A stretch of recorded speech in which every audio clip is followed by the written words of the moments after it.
Na aula dessa unidade, eu irei falar sobre bactérias, casos clínicos em bacteriologia clínica. Eu irei falar sobre as características das bactérias e irei falar sobre algumas doenças bacterianas. Então, eu quero inicialmente enfatizar um pouco da biologia molecular de bactérias, porque afinal, quando uma bactéria ela entra dentro do corpo, a mera presença da bactéria já pode causar algum tipo de problema. Além disso, as bactérias podem liberar toxinas, endotoxinas, exotoxinas. A gente vai chegar nesse ponto, tá? Mas vamos conhecer aqui um pouco a bactéria. Quem conhece vai conhecer mais, quem não conhece vai conhecer pela primeira vez, tá? Então tá aqui uma bactéria. A bactéria é um organismo procarionte. É procarionte porque não possui envoltório nuclear. O que seria o envoltório nuclear? Seria a membrana que reveste o núcleo, ou melhor, não é o núcleo, mas a membrana que formaria o núcleo, que no caso protegeria o material genético. Então as bactérias, gente, elas não possuem envoltório nuclear. Por essa razão é que elas são organismos procariontes, tá? Eucarionte possui envoltório nuclear, procarionte não possui, tá? E aqui tá uma bactériazinha completa. Perceba que ela tem várias estruturas, umas até que você já até ouviu falar, como parede celular, como membrana plasmática. Gente, é uma célula. E por ser uma célula, vai possuir algumas características que você já conhece. Apesar de sua complexidade, a estrutura das bactérias é bem simples, tá? Tem membrana plasmática, seleciona quem entra e quem sai da célula. Membrana plasmática, citoplasma e núcleo. Bactéria não vai ter núcleo, vai ter membrana e citoplasma. E a membrana vai selecionar quem entra e quem sai. Diferente de vírus, que tu viu na aula de vírus, vírus ele é formado por proteínas e DNA. E RNA. Aqui não, aqui tem todo um complexo de moléculas envolvidas na formação de uma bactéria. Membrana plasmática seleciona quem entra e quem sai. Igual do jeito que acontece com uma célula eucarionte, tá? Parede celular. Olha aqui a parede celular. Confere à bactéria uma proteção adicional, que inclusive existe colorações desta parede celular. Tem vários tipos de coloração, tá? A coloração de Gram é bem conhecida. Tem bactéria Gram positiva e Gram negativa. Só que algumas doenças, algumas bactérias, ou melhor, não vou chamar de doença, algumas bactérias, elas não reagem a esses corantes. É uma outra técnica que é empregada para poder identificar aquela bactéria, tá? Por exemplo, a bactéria causadora da tuberculose, eu falei isso na primeira aula, tá? Ela utiliza-se para poder fazer culturas, uma cultura de chocolate, achocolatada, para que é uma cultura nutritiva, para poder captar essas bactérias, para poder analisá-las. Mas a parede celular, ela protege a célula, tá? A cápsula, que é uma outra camada, tá, proteica, que protege ainda mais as bactérias. Tem o citoplasma. Imersa ao citoplasma tem ribossomos e DNA. O ribossomo, cadê meu pincel? Deixa eu botar aqui meu pincel. O ribossomo, ele atua no processo de produção de proteínas, tá? Então, as proteínas, da mesma forma que são produzidas numa célula eucarionta, através do processo de transcrição e depois tradução, acontece nas bactérias. E tem o material genético, tá? O DNA que fica aqui pode estar aqui no centro. Essa região que tem o material genético, nós chamamos de nucleoide. É onde se abriga o material genético mais condensado. Aí nós costumamos dizer que a bactéria possui um cromossomo, tá? Além desse DNA central, existem fragmentos de DNA longe do nucleoide, que nós chamamos de plasmídios, que são fragmentos de DNA que carregam informações genéticas que conferem à bactéria resistência. Fora da bactéria, assim, na estrutura externa da bactéria, tem as fímbrias, isso daqui, ó, que auxilia na adesão da bactéria a alguma superfície, e uma estrutura de locomoção, o flagelo. Algumas bactérias possuem flagelo. A morfologia da bactéria, gente, vai ser de vários tipos. Cocos, quando é redonda, tá? Aí tem diplococos, quando são dois cocos juntos. Eu tenho a bactéria, o vibrião, que é em forma de vírgula, o bacilo, que é em forma de bastão. Aí eu tenho o Staphylococcus, que é quando é um coco em cima do outro, e o Streptococcus, quando é uma fileirinha de bactérias de forma esférica, arredondada, tá? Aí aqui nós temos a função da membrana, que reveste, protege, faz todo o papel de permeabilidade seletiva. Ela é anfipática ou anfifílica, ou seja, possui natureza hidrofóbica e natureza hidrofílica, tá?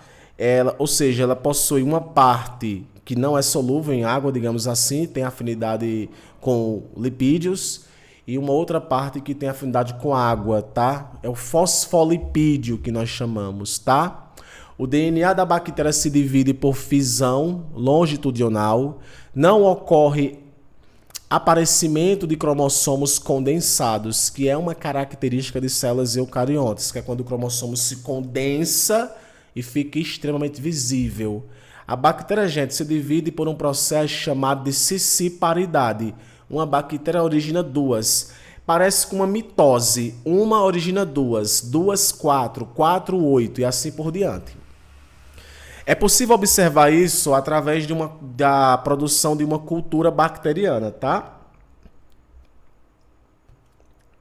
Você consegue observar essas bactérias formando colônias.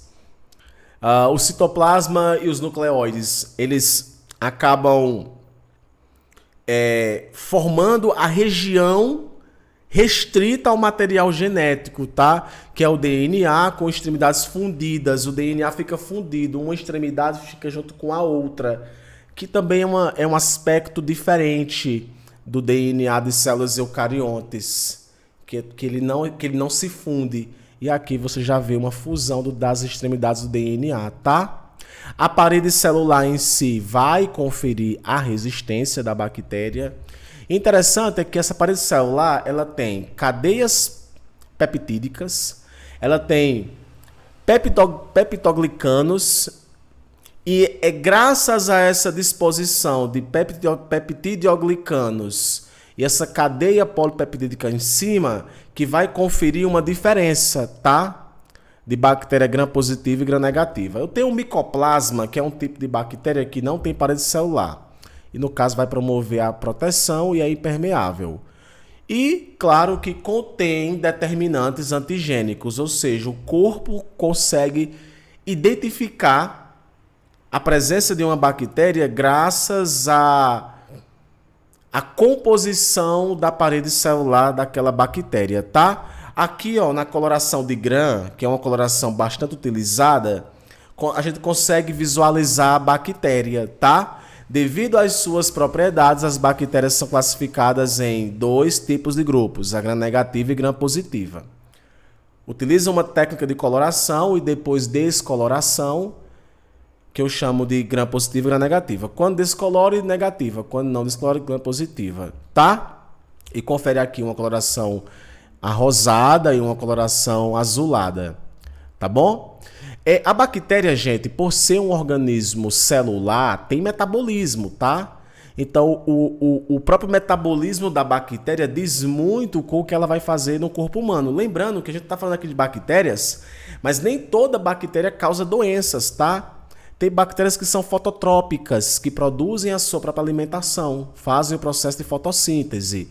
Tem bactérias que são quimiotróficas, conseguem produzir seu alimento a partir da oxidação de moléculas inorgânicas, que é o que eu chamo de quimioautotróficas.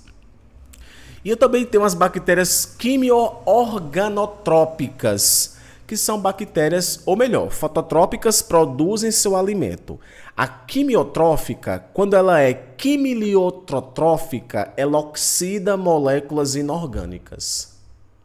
Quando ela é quimioorganotrópicas, ela oxida moléculas orgânicas. Você, por exemplo, oxida. Oxidar é quebrar moléculas orgânicas. Então, oxidam ou fermentam. Bactérias podem ser anaeróbias, ou seja, não utilizam o oxigênio para poder sobreviver. Um clássico exemplo de uma bactéria anaeróbica é a bactéria causadora do botulismo, tá? Essa bactéria, a Clostridium botulinica, essa bactéria ela consegue sobreviver em ambientes que não têm oxigênio e liberam toxinas poderosíssimas que afetam o sistema nervoso e, consequentemente, promovem paralisação de alguns órgãos e alguns sistemas. Dentre eles, por exemplo, o sistema respiratório. Grave isso que eu estou falando, tá? Tem as anaeróbias facultativas, que, dependendo do lugar que se encontre, pode ou não utilizar oxigênio. Se tiver oxigênio, ela vai utilizar. Se não tiver, ela não vai utilizar e ambas as situações ela vai viver do mesmo jeito. E as bactérias aeróbias, que sobrevivem na presença de oxigênio, tá? Bactérias parasitas, elas não são a maioria, tá? Mas elas podem liberar endotoxinas e exotoxinas. A endotoxina é quando uma bactéria morre, ela libera toxinas. Exotoxinas é quando uma bactéria ela libera, mesmo viva, ela libera toxinas. E isso por si só pode sim promover uma consequência, tá? Uma consequência imunológica de infecção, se é que vocês me entendem. Não, eu sei que vocês me entendem, tá? A bactéria, gente, tem a capacidade também de modificar o seu DNA. Se a bactéria modifica o seu DNA, confere a ela uma nova característica. Por isso que tem tantas bactérias resistentes, tá? Existem bactérias resistentes a antibióticos. Foi um antibiótico que promoveu nela a resistência? Foi não. Ela já estava lá. O antibiótico matou bactérias que não eram resistentes. E existem 3 tipos de mecanismos que as bactérias podem acabar modificando o seu DNA. A transformação, quando uma bactéria morre e o DNA externo acaba sendo recebido por alguma bactéria, o DNA externo entrou dentro da bactéria e acoplou. Então esse DNA aqui carrega informação. A conjugação, que é quando uma bactéria se une anatomicamente à outra e acontece aqui, ó, tá vendo? Ó, a troca de material genético. E a transdução, que é quando um vírus parasita uma célula e quando vai para outra, carrega fragmentos do DNA da bactéria que ele acabou de parasitar, promovendo, por exemplo, que o DNA dessa bactéria acabe se modificando, tá? Aí aqui eu tenho os cocos, tá? Bactérias redondas, diplococos, 2 bactériazinhas juntas, tá? Aqui eu tenho o Streptococcus, que é a sequência de bactérias, e o Staphylococcus, uma bactériazinha presente da outra. Então, quando você ouvir assim, tal doença ela é causada por um Streptococcus, então são várias bactérias que formam ali aquela estrutura, ok? Aí tem bactéria flagelada, tem vibriões. No caso da doença cólera, é o Vibrião cholerae, que é uma bactéria em forma de vírgula. Tem bacilos, os lactobacilos, e tem os espirilos, que são bactérias que parecem mais com uma minhoca, tá? Doença bacteriana associada à pele. Eu tenho a acne, eu tenho o terçol. Eu não vou ler o nome das bactérias, eu quero só ilustrar a quantidade de doenças bacterianas que existem. Porque lembra, eu estou encaminhando vocês para poder entender de fato como acontece uma infecção e as consequências de uma inflamação. Então, eu expliquei vírus, expliquei bactérias, expliquei células, expliquei tecidos. Essa disciplina aqui de processo patológico eu vou te contar, viu? Eu enxuguei só informação boa para vocês.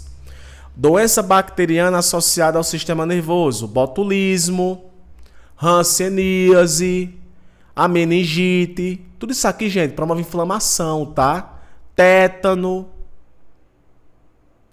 Tétano, meu amigo, ó, material enferrujado tem lá o esporo da bactéria que pode aí entrar por dentro do corte e, meu amigo, libera uma toxina que eu vou te contar, viu? Tem a cárie, tem a cólera, tem a disenteria bacilar, a febre tifoide, isso aqui ataca o sistema digestório, o sistema urinário, a leptospirose, aparelho genital, a gonorreia, o sífilis ou a sífilis. Então, gente, percebam que bactérias são organismos vivos, se reproduzem e quando entram dentro do nosso corpo podem causar doenças. Nem toda bactéria causa doença.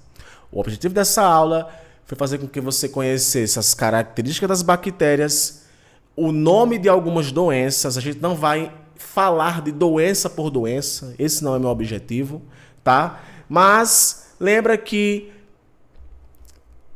o que causa a doença muitas vezes é a presença da bactéria e alguma toxina que ela libera. Gera em nosso corpo uma resposta imunológica.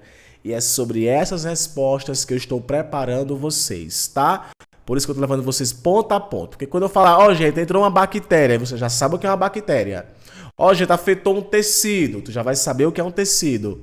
Houve uma lesão celular, tu já vai saber o que é uma lesão celular. Ok? Gente, aguardo vocês na próxima aula, tá? Na unidade 6. Essa aula aqui também é importante para atividades, exercícios e, claro, para a sua prova. Um abraço e nos vemos na próxima aula da próxima unidade. Tchau, tchau. Ah, e o slide está disponível para vocês aqui na plataforma. Tchau, tchau.